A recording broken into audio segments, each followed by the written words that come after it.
আল্লাহ তাআলা সূরা বাকারার ৫৬ নম্বর আয়াতে বলতেছেন, অতঃপর আমি তোমাদেরকে মৃত্যুর পর তোমাদেরকে পুনর্জীবন দান করলাম, যাতে তোমরা শুকর আদায় করো। এবং ৫৭ নম্বর আয়াতে বলতেছেন আল্লাহ তাআলা যে আমেলেকা সম্প্রদায়ের সাথে যুদ্ধ না করার অপরাধে তাদেরকে দ্বীপান্তরে ৪০ বছর ধরে আটকে রাখা হয়েছিল, এবং সেখানে তারা খাবারের জন্য মুসা আলাইহিস সালামকে বলেছিল, এ মুসা, তোমার রবের কাছে তোমরা দোয়া করো, তুমি দোয়া করো যাতে আমাদেরকে খাবার দেয়।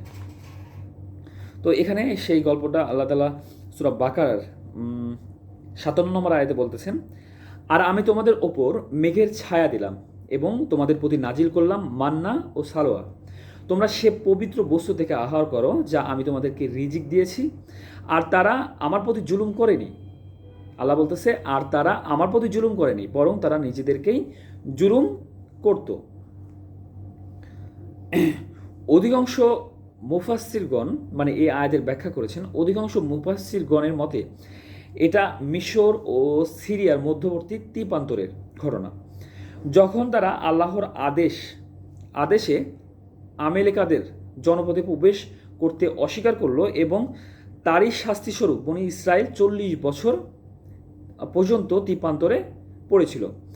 কারো কারো নিকট এই নির্দিষ্টকরণ যে সময়টা, সেটা সঠিক নয়।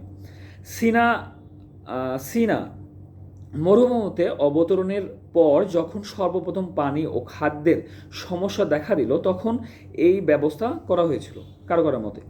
অনেকের মতে মান্না আল্লাহর অবতীর্ণ এক প্রকার কুদরতি চিনি, যা পাথর, গাছের পাতা ও ঘাসের ওপর শিশির বিন্দুর মতো জমা হতো। যা এটা কি বললো যে মান্না এমন একটা বস্তু যা চিনির মতো আর কি, যা পাথর, গাছের পাতা ও ঘাসের ওপর শিশির বিন্দুর মতো জমা হতো, যা মধুর মতো মিষ্টি হতো এবং শুকিয়ে আঠার মতো জমা হয়ে যেত। আবার কেউ কেউ বলেছেন যে এটা মধু বা মিষ্টি পানি। বুখারী ও মুসলিম ইত্যাদির বর্ণনায় এসেছে যে ছত্রাক